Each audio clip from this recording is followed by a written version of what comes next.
আসসালামু আলাইকুম ভিউয়ার্স, কেমন আছেন সবাই? আশা করি ভালো আছেন। এইচএসসি আইসিটি চ্যাপ্টার 5 নিয়ে আরো একটি লেকচারে আজকে আপনাদেরকে স্বাগত জানাচ্ছি। এই আলোচনাগুলো করছি প্রকৌশলী মুজিবুর রহমান স্যারের বই থেকে, যে স্লাইডটা নেওয়া হয়েছে সেটা থেকে। আজকে থেকে শুরু করব হচ্ছে আমরা সি প্রোগ্রামিং। এতদিন লেকচার 7 পর্যন্ত আমরা যা শিখেছি এই নতুন বইয়ের, তা ছিল সবই বেসিক। প্রোগ্রামিং করার আগে ওই বিষয়গুলো শেখা খুবই জরুরি। আপনারা যারা এখনো দেখেননি তারা চ্যাপ্টার 5 এর প্লেলিস্ট থেকে দেখে নিন।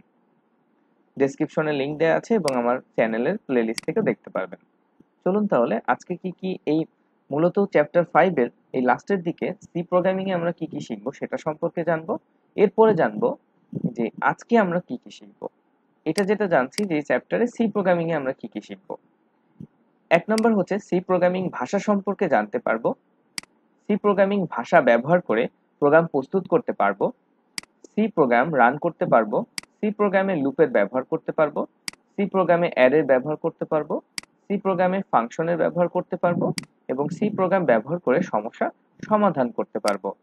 এটা হচ্ছে এই চ্যাপ্টারটা শেষে এগুলো আমরা পারবো। আজকে যে বিষয়গুলো নিয়ে আলোচনা করব সেটা হচ্ছে সি প্রোগ্রামিং ভাষা, সি ভাষায় প্রোগ্রাম তৈরির প্রাথমিক ধারণা, সি প্রোগ্রামিং ভাষার সাধারণ বৈশিষ্ট্য, সি প্লাস প্লাস প্রোগ্রামিং ভাষা, সি এবং সি প্লাস প্লাস এর মধ্যে পার্থক্য, সি স্ট্যান্ডার্ড লাইব্রেরি, ফাংশনের হেডার ফাইল সম্পর্কে জানব। চলুন তাহলে শুরু করা যাক। সি প্রোগ্রামিং যে ভাষাটি, সেটা হচ্ছে যে ব্যক্তিগুলোর আবিষ্কার, সেটা হচ্ছে টেনিস রিচি সাহেব আর একজন হচ্ছে কেন থমসন। এই যে দুইজন ব্যক্তির ছবি আপনারা এখানে দেখতে পাচ্ছেন। সি এর জনক হিসাবে এনাদেরকে বলা হয়।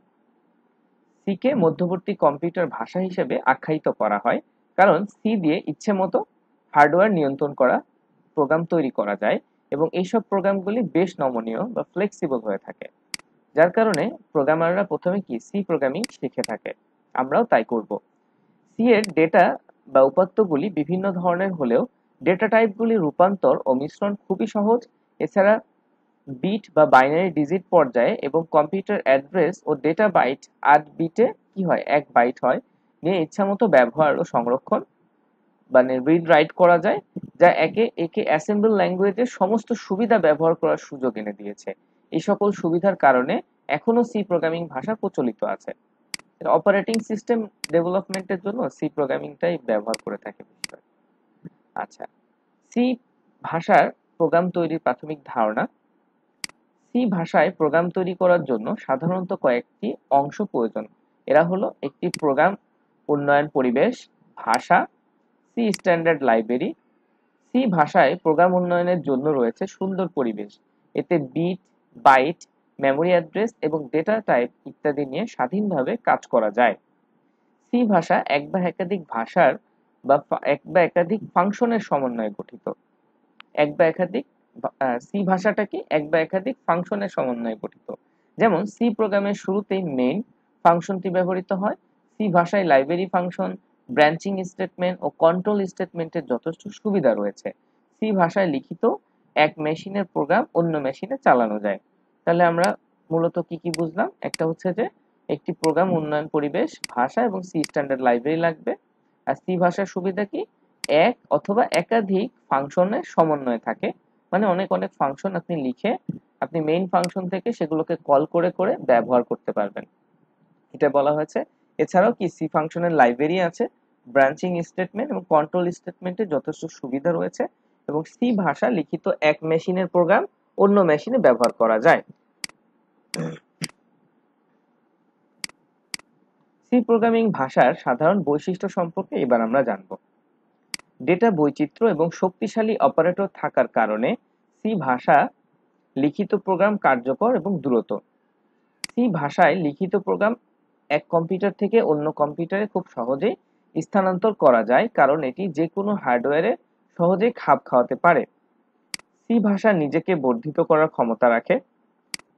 সি ভাষা এক বা একাধিক ফাংশন নিয়ে গঠিত, যার প্রতিটি এক বা একাধিক স্টেটমেন্ট বা প্রোগ্রামিং বাক্য ধারণ করে। সি ভাষা অনেক ফাংশন থাকতে পারে, কিন্তু একমাত্র ফাংশন যেটা অবশ্যই থাকতে হবে সেটা হলো মেইন ফাংশন, যেখানে প্রোগ্রামের নির্বাহ শুরু হয়। মানে মেইন ফাংশনটা আপনাকে থাকতেই হবে, এখান থেকে প্রোগ্রামটা শুরু হবে। সি ভাষার আরেকটি গুরুত্বপূর্ণ উপাদান হচ্ছে লাইব্রেরি ফাংশন। একটি সাধারণ লাইব্রেরি ফাংশন হচ্ছে প্রিন্ট এফ, যেটা আপনাকে স্ক্রিনে কোনো কিছু প্রদর্শন করতে সহযোগিতা করবে। এ সকল ফাংশনের সংগ্রহকে সি স্ট্যান্ডার্ড লাইব্রেরি হিসেবে উল্লেখ করা হয়, যেমন stdio.h আমরা যেটা ব্যবহার করি স্ট্যান্ডার্ড ইনপুট আউটপুটের জন্য। অধিকাংশ সি ভাষার একটি সাধারণ উপাদান হচ্ছে হেডার ফাইল। সবচেয়ে দরকারি হেডার ফাইল হচ্ছে studio.h, stdio.h, stdio.h, তার মানে স্ট্যান্ডার্ড ইনপুট এবং আউটপুট। ঠিক আছে, .h মানে তো হচ্ছে হেডার। সি ভাষা স্পেস অগ্রাহ্য করে, অর্থাৎ এটি স্টেটমেন্ট লাইনের অবস্থান, ফাংশনের গঠন ইত্যাদি আমলে নেয় না। তাহলে আমরা অনেক কিছু জানলাম সি ভাষার বৈশিষ্ট্য সম্পর্কে। সি প্লাস প্লাস প্রোগ্রামিং ভাষা সম্পর্কে এবার আমরা জানব। সি প্লাস প্লাস হলো আরেকটি প্রোগ্রামিং ভাষা যা সি ভাষাকে ভিত্তি করে 1980 সালের গোড়ার দিকে বিজার্ন স্ট্রস্ট্রপ বেল ল্যাবরেটরিতে তৈরি করেন। সি প্লাস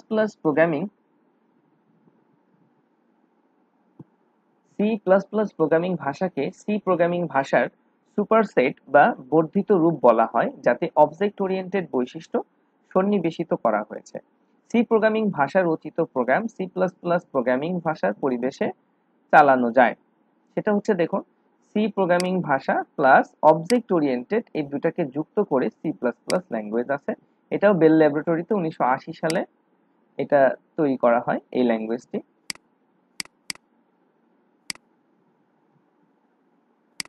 এবার জানবো সি এবং সি প্লাস প্লাস এর মধ্যে পার্থক্য কি। এটা জানাটা খুবই জরুরি, যারা পরবর্তীতে কম্পিউটার সায়েন্সে পড়বেন তাদের জন্য এটা জানা দরকার। সি এর কোন শ্রেণী বা অবজেক্ট নেই। এটি পদ্ধতিগত এবং ফাংশনমূলকভাবে পরিচালিত হয়। অপরদিকে সি প্লাস প্লাস হচ্ছে অবজেক্ট ওরিয়েন্টেড একটা প্রোগ্রামিং ল্যাঙ্গুয়েজ। তার মানে সি হচ্ছে কোনো শ্রেণী বা অবজেক্ট নিয়ে কাজ করে না, কিন্তু সি প্লাস প্লাস হচ্ছে অবজেক্ট ওরিয়েন্টেড একটা প্রোগ্রামিং ল্যাঙ্গুয়েজ। এরপর আমরা আস্তে আস্তে জানবো অবজেক্ট ওরিয়েন্টেড কি, সেই জিনিসটা কি কাজে লাগে। ঠিক আছে, সি প্লাস প্লাস এর তুলনায় সি এর কাঠামো কিছুটা ভিন্ন। সি এর কাঠামো ফাংশন সমূহকে তাদের অংশ হিসেবে গ্রহণ করে না। সি এর ইনপুট ও আউটপুট লাইব্রেরি ভিত্তিক এবং ফাংশন সমূহের অন্তর্ভুক্তির মাধ্যমে এর সামগ্রিক প্রক্রিয়া পরিচালিত হয়। সি প্লাস প্লাস এর ইনপুট এবং আউটপুট সি ইন এবং সি আউট কমান্ডের মাধ্যমে গঠিত হয়। সি এর টপ ডাউন অ্যাপ্রোচ রয়েছে, অন্যদিকে সি প্লাস প্লাস এর রয়েছে bottom approach. C function overloading সমর্থন করে না। অপারেটিং ওভারলোডিং হচ্ছে একটি প্রক্রিয়া যেখানে ব্যবহারকারী কর্তৃক প্রদেয় ডেটা ইনপুটের উপর ভিত্তি করে ফাংশন সমূহের দুই বা ততোধিক ভিন্ন আচরণ পরিলক্ষিত হয়। সিতে ক্যারেক্টার কনস্ট্যান্ট স্বয়ংক্রিয়ভাবে ইন্টিজারের দিকে প্রবেশ করে, যা সি প্লাস প্লাস এর ক্ষেত্রে ঘটে না। সিতে বেশ কয়েকবার গ্লোবাল ভেরিয়েবল ঘোষিত হতে পারে, কিন্তু তা সি প্লাস প্লাসে অনুমতি পায় না। তার মানে এই দুটার মধ্যে পার্থক্যগুলো ভালো করে শিখে রাখবেন, পরীক্ষায় আসলে আপনাদের গ নাম্বার প্রশ্নের ভিতরে এই পার্থক্যগুলো বেশি এসে থাকে। সি স্ট্যান্ডার্ড লাইব্রেরি সম্পর্কে এবার আমরা জানব। অধিকাংশ সি প্রোগ্রামের সি স্ট্যান্ডার্ড লাইব্রেরি ফাংশনের ব্যাপক সুবিধা গ্রহণ করেন। সি ভাষা শেখার জন্য দুটি কৌশল রয়েছে। প্রথমটি হলো নিজে নিজে সি ভাষা শেখা, আর দ্বিতীয়টি হলো সি স্ট্যান্ডার্ড লাইব্রেরির ফাংশন কিভাবে ব্যবহার করতে হয় তা শেখা। লাইব্রেরি ফাংশন সমূহ গভীরভাবে বোঝা, তাদের বাস্তবায়ন করার পদ্ধতি জানা এবং তাদের পোর্টেবল বা স্থানান্তরযোগ্য কোডে লেখার কৌশল রপ্ত করা প্রোগ্রামারদের জন্য খুবই গুরুত্বপূর্ণ। সি প্রোগ্রামিং করার সময় নিম্নলিখিত ফাংশন ব্যবহার করা হয়। এক হচ্ছে সি স্ট্যান্ডার্ড লাইব্রেরি, নিজের তৈরি করা ফাংশন, অন্য কারোর মাধ্যমে ফাংশন তৈরি করিয়ে নিয়ে তা সহজ প্রাপ্য করা। সি স্ট্যান্ডার্ড লাইব্রেরি দেখো কি, সেটা হচ্ছে সাধারণ ও গাণিতিক কাজ সম্পাদনে ব্যবহৃত ফাংশন সমূহের এক বিশাল সম্ভার হলো সি স্ট্যান্ডার্ড লাইব্রেরি, যা সি প্রোগ্রামে পূর্ব থেকে তৈরি করা থাকে। যেমন ধরো প্রিন্টএফ, স্ক্যানএফ, এটা কি ইনপুট আউটপুটের জন্য আমরা ব্যবহার করি। পাওয়ার, এটা হচ্ছে পাওয়ার ব্যবহার করার জন্য, মানে এক্স এর পাওয়ার 2, 3 এরকম ব্যবহার করার জন্য ইত্যাদি ফাংশন হলো স্ট্যান্ডার্ড লাইব্রেরি ফাংশন। যেমন দেখো stdio.h, তারপরে এখানে কি আছে, তারপরে strings.h, math.h এরকম আছে।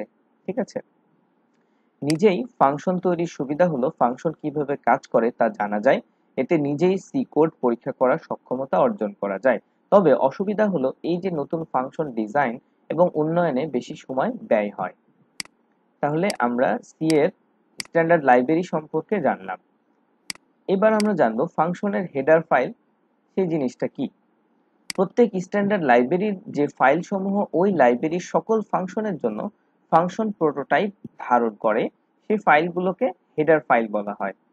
তার মানে হচ্ছে যে স্ক্যানএফ প্রিন্টএফ ব্যবহারের জন্য তোমাকে যেই ফাংশনগুলো ওখানে ইনক্লুড করতে হবে, যে লাইব্রেরিটা সেটার জন্য সেটা যে যার মধ্যে আছে সেটাকেই বলা হচ্ছে যে ফাংশনের হেডার ফাইল।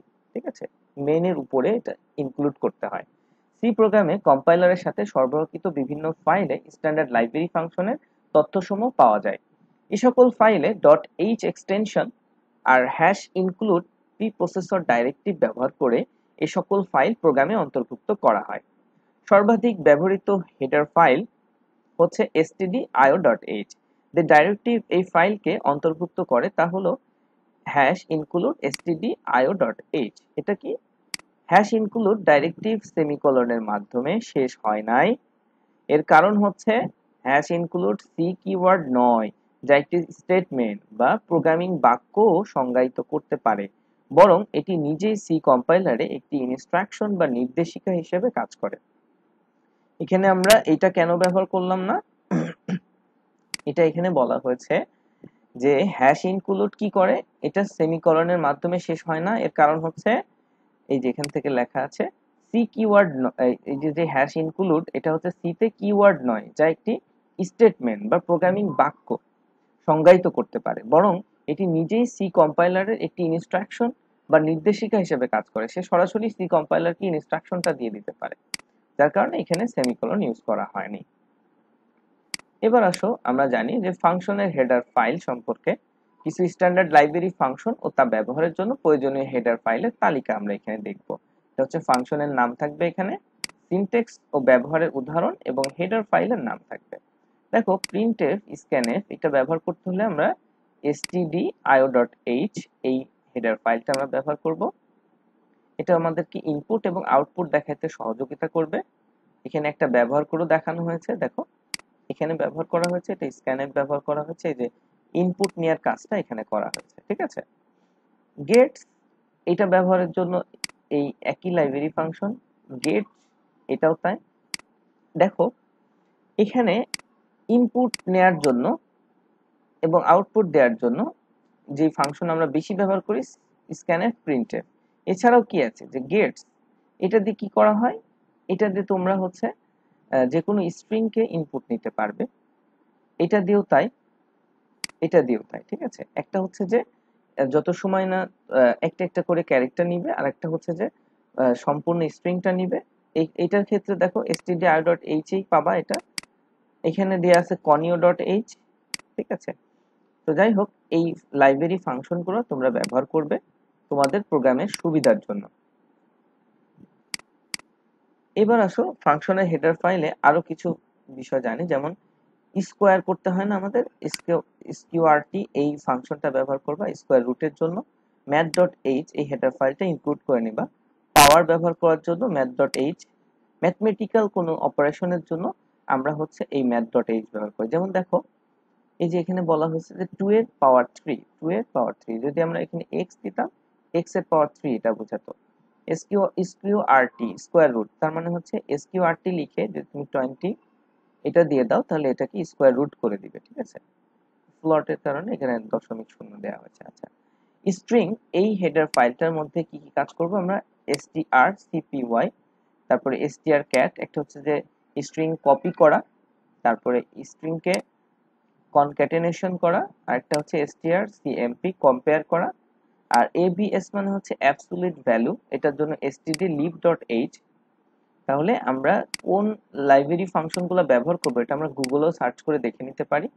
আমার প্রয়োজন মতো আমি প্রবলেম সলভ করার জন্য আমার যা দরকার সেই লাইব্রেরিগুলো ইউজ করব। এটার সুবিধা হচ্ছে যে তোমার আগে থেকে ফাংশনগুলো লিখে দেওয়া আছে, তুমি জাস্ট ব্যবহার করে প্রবলেমটাকে সলভ করবে, এটা একটা ব্যাপার। আর এটা হচ্ছে তুমি যদি নিজে থেকে ফাংশন লেখো সেটাকে তোমার অনেক সময় নিতে হবে, তুমি তোমার ফাংশনটা বুঝতে পারবে, এটা একটা সুবিধাও আছে। অসুবিধা হচ্ছে সময় লাগবে ফাংশনটা ভুলও করতে পারে, কিন্তু লাইব্রেরি ফাংশন ইউজ করলে তুমি খুব সহজেই সেটা ব্যবহার করে দ্রুত প্রবলেমগুলো সলভ করে ফেলতে পারবে। তো আজকের মতো এখানেই শেষ করছি। তোমার কোনো প্রশ্ন থাকলে অবশ্যই কমেন্টস করে জানাবে। ভালো থাকবে সবাই। আসসালামু আলাইকুম ওয়া রাহমাতুল্লাহ।